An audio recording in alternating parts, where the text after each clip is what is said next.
मैया क्या की, पति को भगवान स्वरूप समझ करके पति की सेवा करती थी। और उनका कदम जी महाराज का जब ध्यान खुला तो मैया के सभी बाल श्वेत हो गए थे, शरीर जलपा हो चुकी थी। इतने दिन बीत गए। सर्व काम मुदम दिव्यम सर्वतम समन्विता सर्व शुद्ध पचोदंतम मणिस्तंभे रूपाकितम। मैया करदम जी को देख करके मोहित हो रहे थे। करदम जी ने कहा कि देवी, आपकी सेवा से मैं अत्यंत प्रसन्न हूं। मैया देवहूति ने कहा कि हे देवी, हे कमल लोचनी देवहूति, तुम अपने पति की बात को मानकर सरस्वती में स्नान करो। इच्छा तुम्हारी क्या है?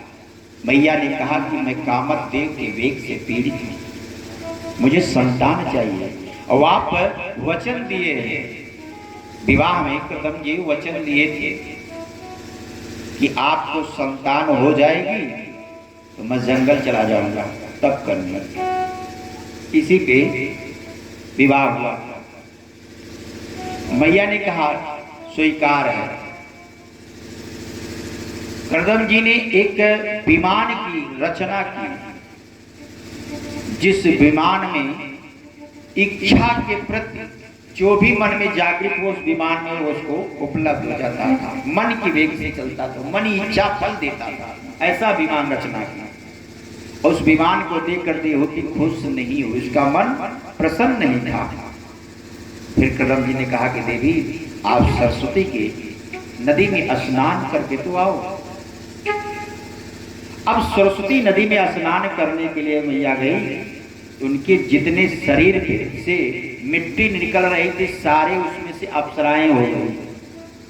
मैया की उनकी सेवा इतना, उनको सुगंधित पुष्प, गंगा जल इत्यादि खुशबू से दूषित कर दे कि मां अपने मुखमंडल को देखकर मोहित हो रहे थे, स्वयं अपने मुखमंडल को।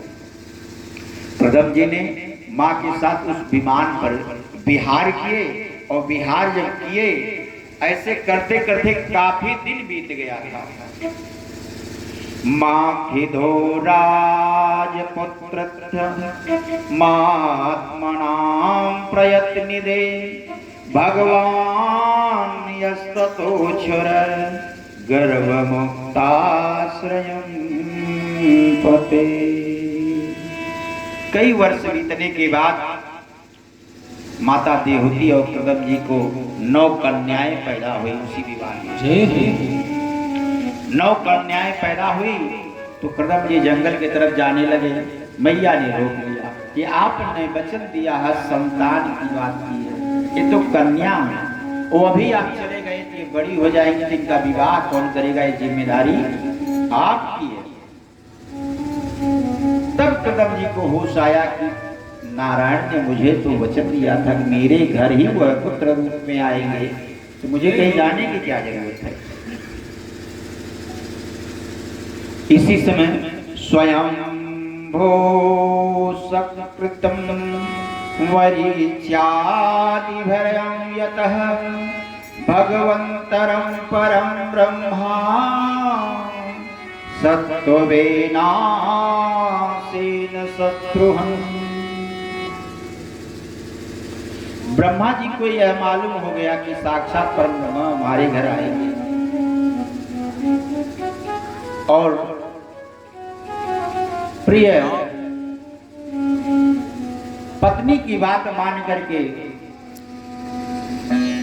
घर के आश्रम में ही रहने लगे। एकलम प्रधान सूर्या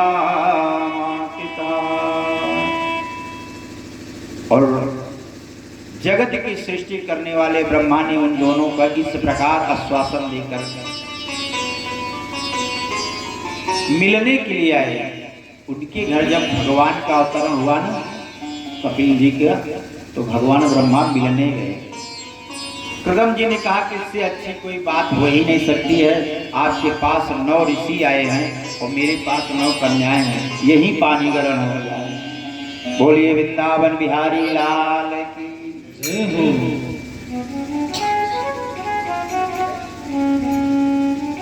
मरीचि आदि, अनसुईया, देवहूति ऐसे इत्यादि करके 9 कन्याएं के ऋषियों को कृदम जी ब्याह देते हैं। वो अपने अपने आश्रम को लेके जाते हैं। आगे चलकर देवहूति ने भगवान कपिल के अवतार के बाद, बोलिए कपिल भगवान की जय। फिर श्री सूत जी मैत्री जी से कह रहे हैं, विदुर जी मैत्री जी से कह रहे हैं कि ये हमको बताइए कि जब भगवान कपिल का अवतार हुआ तो कृदम जी तो जंगल चले गए, मैया देवहूति क्या किया और कपिल जी क्या किया? कहे कपिल ने अपने आश्रम में, आज भी गंगा सागर में है भगवान कपिल, उनका आश्रम, वहीं पे आश्रम बनाए और मैया पहुंच करके कपिल जी को अपनी विरह और वेदना दोनों सुनाई। हे पुत्र, मैं जानती हूं कि तुम साक्षात परमात्मा हो, पर आज मेरे मन में ऐसा कौतूहल उठा है, कृपया इसको शांत करिए। मैं ऐसे तपस्वी संत की पत्नी हूं कि सब कुछ सुख प्राप्त की हूं, 9 कन्याएं उत्पन्न हुई, ऐसे ऐसे तपस्वी ऋषि को मेरा जमाता बनाया। मुझे ऐसा विमान मिला कि उसके कामत काम की इच्छा के रूप में चलता था, जो इच्छा प्रकट हो वो हो जाए। सब कुछ सुख प्राप्त करने के बाद मेरे मन को शांति क्यों नहीं हुई? भगवान कपिल ने माता को अष्टांग योग विधि बताते हैं, उनको ज्ञान दिए।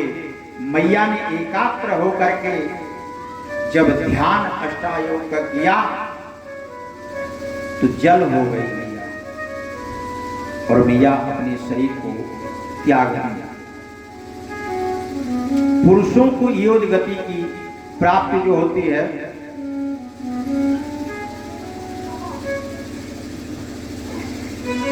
आइए हम सभी बहुत ही प्यारा सा, क्योंकि कहा गया है प्रभु भजन के द्वारा ही प्रसन्न होते हैं और उनका दर्शन होता है।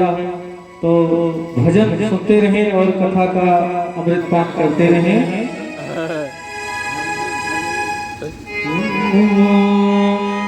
तो कर बंदगी, तो कर बंदगी और भजन धीरे धीरे,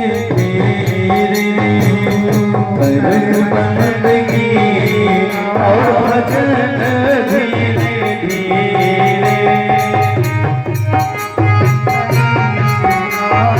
भजन धीरे धीरे,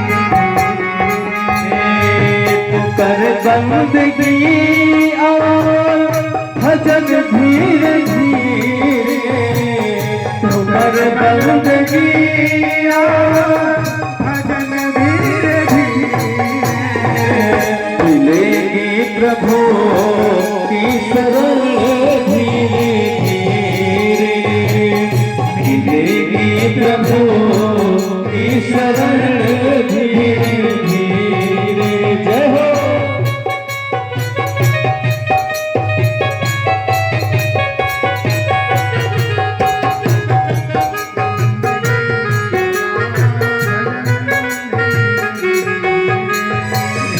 सपन इंद्रियों को करना चला,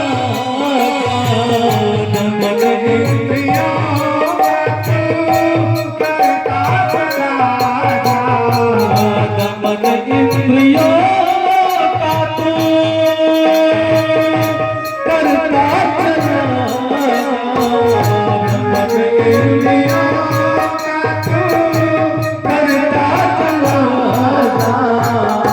काबू में आए कमल धीरे धीरे,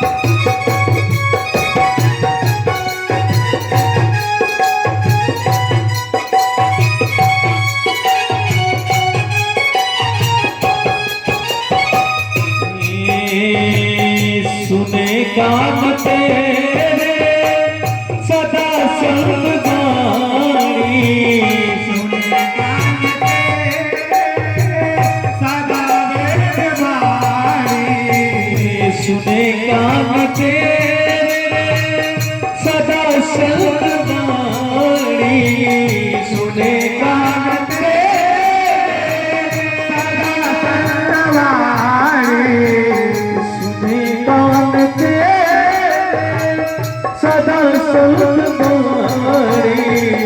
तो कर भागवत का स्मरण मेरे, तो कर भागवत दुनिया में तो करता चला जा, तो दुनिया में शुभ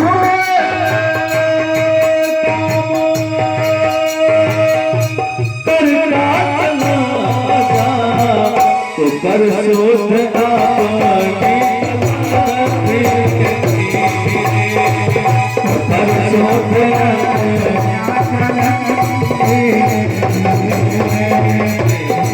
बंदगी और भजन कर, बंदगी और भजन धीरे तो कर, बंदगी और भजन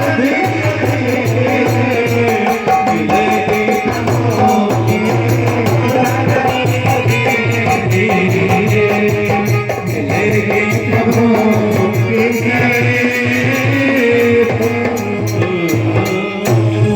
वृंदावन बिहारी लाल की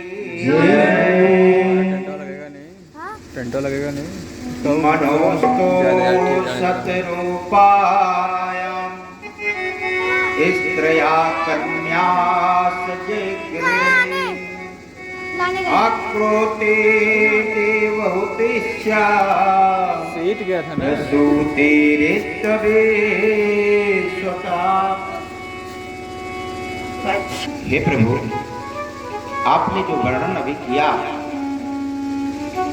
उसमें स्वयंभू मनु महाराज और उनके पत्नी शत्रुपा के जो वंशज का वर्णन आपने किया, जिसमें प्रियव्रत और उत्तानपाद इन दोनों पुत्रों के सिवा 3 कन्याएं भी हुई थी। आकृति, देवहूति और प्रसूति नाम से विख्यात थी। प्रजापति रुचि भगवान के अनन्य चित्त के कारण ब्रह्म तेज के समाहित थे। उन्होंने आकृति के गर्भ से एक पुरुष और एक स्त्री का जोड़ा उत्पन्न किया। जो पुरुष था वह साक्षात यज्ञ स्वरूपधारी भगवान श्री हरि थे, और जो स्त्री था वह भगवान से कभी अलग न होने वाली लक्ष्मी अंशारूप दक्षिणा था। बोले जग नारायण भगवान की जय हो। मनु जी अपनी पुत्री आकृति से उसे परम तेजस्वी पुत्र को बड़े प्रसन्नता से अपने घर ले आए, और दक्षिणा को रुचि प्रजापति ने अपने पास रख लिया। जब दक्षिणा विवाह के योग हुई तो यज्ञ भगवान से उसको पति के रूप में प्राप्त की इच्छा हुई। देखिए, दक्षिणा जो यजमान आजकल लोग प्रथा निकाले हैं, दक्षिणा किसी को दी नहीं जाती है। दक्षिणा किसी ब्राह्मण का नहीं है। दक्षिणा स्वयं भगवान यज्ञ नारायण की पत्नी है, और यज्ञ कर रहे हैं तो यज्ञ में भगवान विष्णु का आवाहन कर रहे हैं। भाई ऐसा तो निमंत्रण नहीं आएगा कि पति आ जाए पत्नी को ना लाएगा।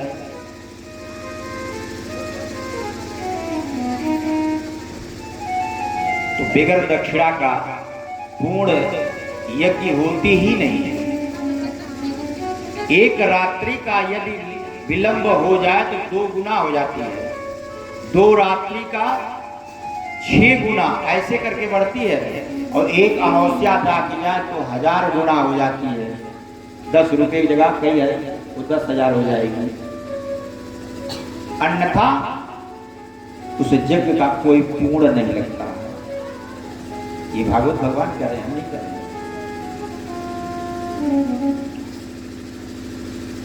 और उनके संतान हुए जिससे वह 12 पुत्र उत्पन्न किए। उनके नाम हैं तोष, प्रतोष, संतोष, भद्र, शांति, इड़स्ति, इधो, कवि, विभु, स्वाहान, सुदेव और रोचन। इतने 12 पुत्र उत्पन्न हुए। और उन्हीं के मरीचि ऋषि के पत्नी कदम जी की बेटी जो कला से कश्यप और पूर्णिमा नाम के 2 पुत्र हुए, जिनके वंश से सारा जगत भरा हुआ है। पूर्णिमा के वीरज और विश्वान उनके 2 पुत्र हुए। देवकुल नाम की एक कन्या हुई, जिसने जन्म से श्री हरि चरणों को धोने के देवदली गंगा के रूप में प्रकट हुई। वही कन्या आगे जाके गंगा जी बनी। विदुर जी कहते हैं, हे भगवान, जब ब्रह्मा जी ने ब्रह्म ज्ञानियों को श्रेष्ठ महर्षि अत्रि को सृष्टि रचने के लिए कहा, इन्हीं की एक माता देवती माता के अत्रि जी हैं, जिससे यदुवंशियों का चला वंश। अत्रि चंद्रवंश के हैं। और चंद्र अत्रि मुनि निसंतान थे, तो पत्नी को लेकर के वो ऋक्ष नामक पर्वत पर जाकर के, जहां सागवन और बेंत की जंगल थी, ऐसे जंगल में वहां जाके तपस्या किए और मंत्र चलाए।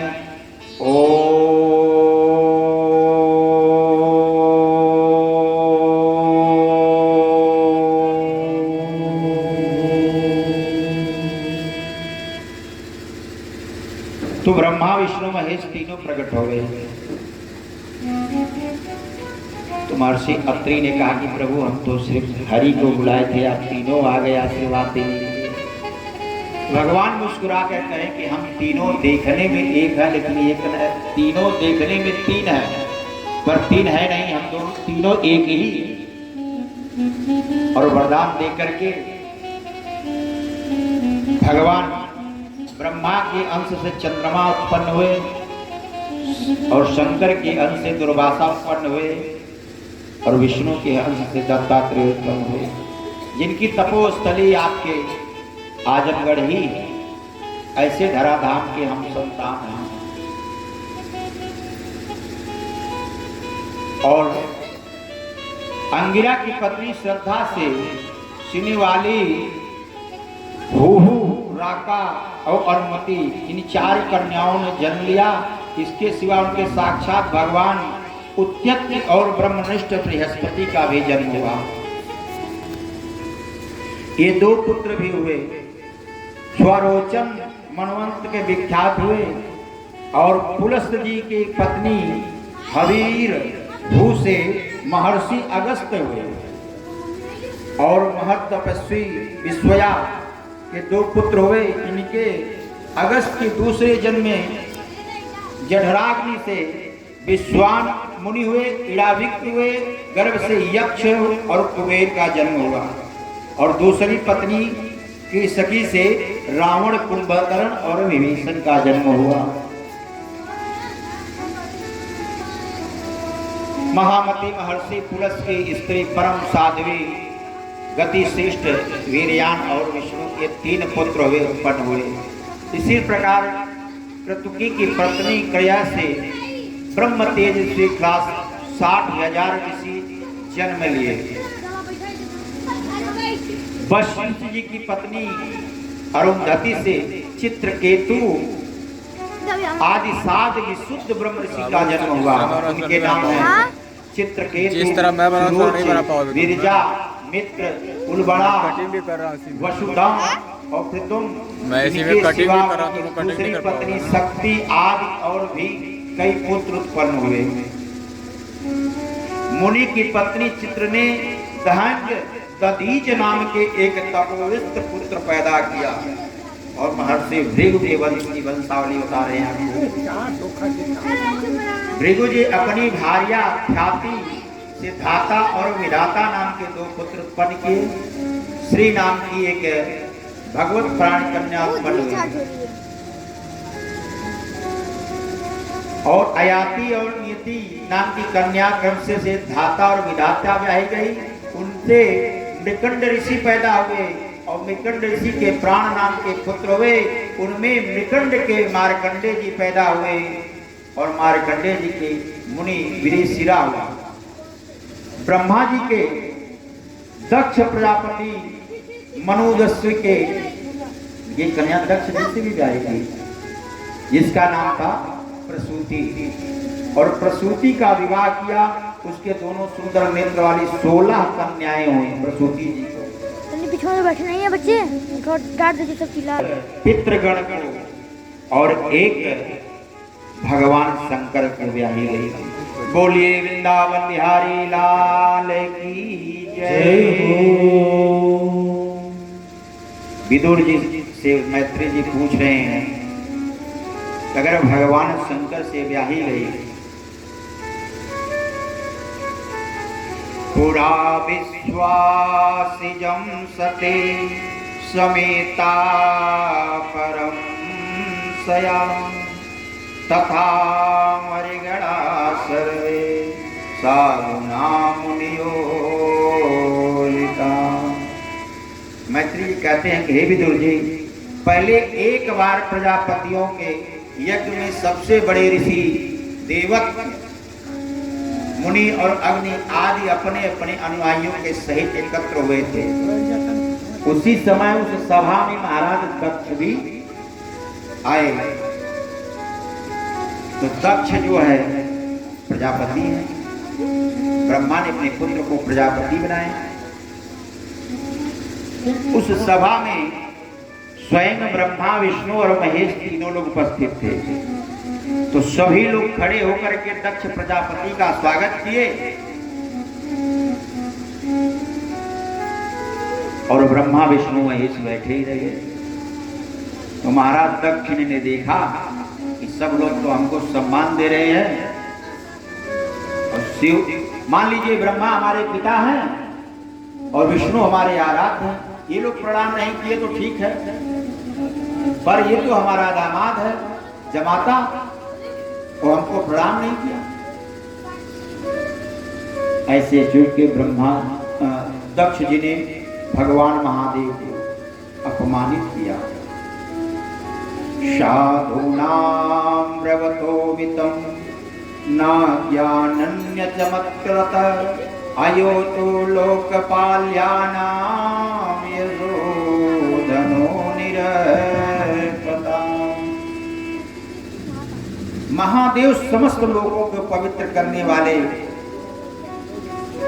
हैं, पर उनको अमंगल रूप, वो मुंडमाला पहने रहते, इसलिए लोग उनको अमंगल उनको दक्ष करके अपमानित किया। विदुर जी चकित होकर के मैत्री जी से पूछ रहे हैं, क्या भगवान भोलेनाथ को वह अपमानित कर दिया?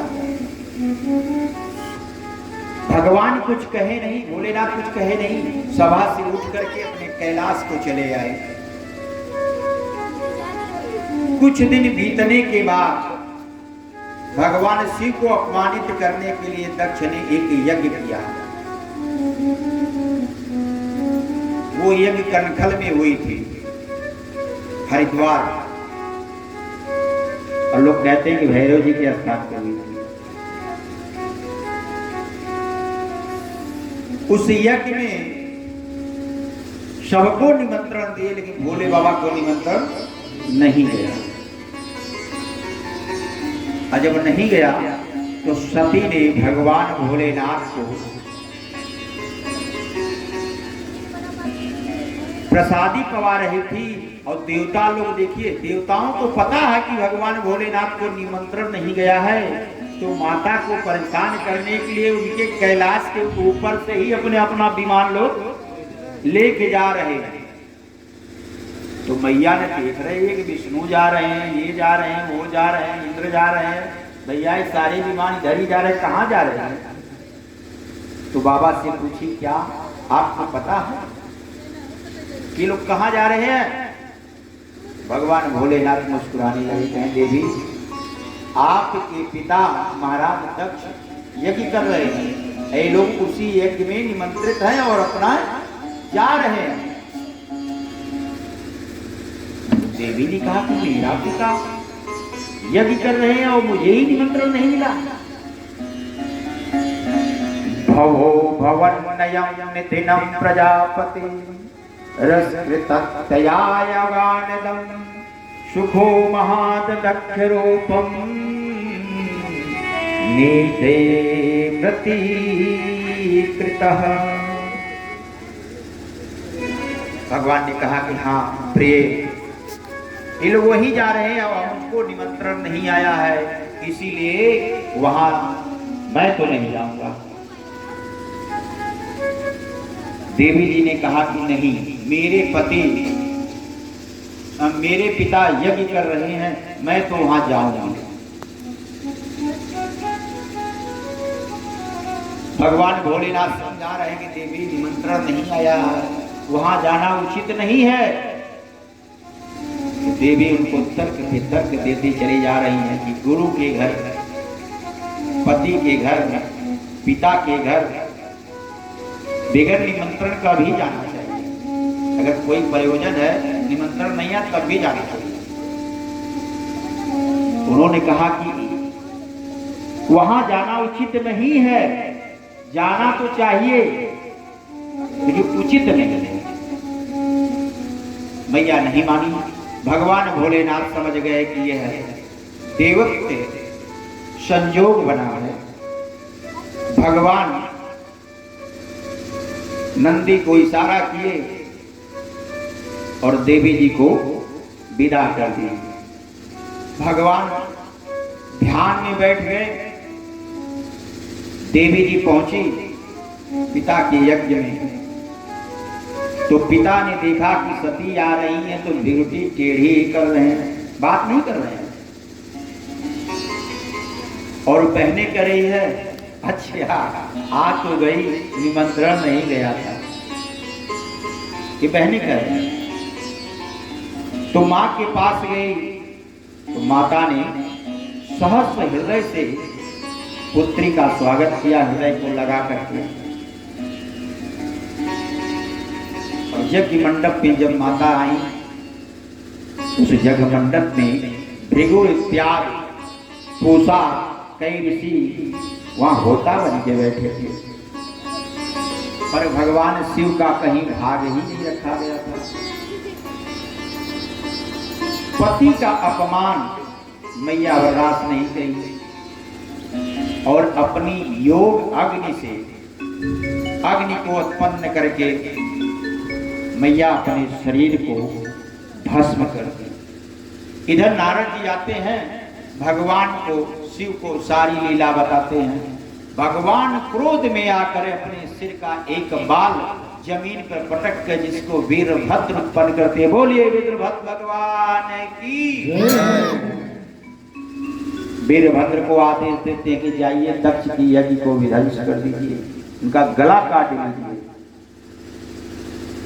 वीरभद्र पहुंचते हैं, नंदी भृंगी श्रृंगी सभी को लेकर के और दक्ष की यज्ञ को विध्वंस करने लगे।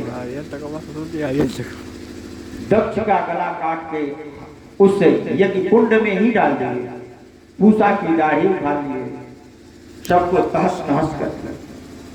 सभी देवता अगर भगवान ही भोले हैं, बहुत ही दयालु है। इतना दयालु है ना, एक मानसिक कथा आपको बताते फिर कथा में प्रवेश करते हैं। एक पंडित जी थे, तो बेचारे कभी कुछ करते ही नहीं थे।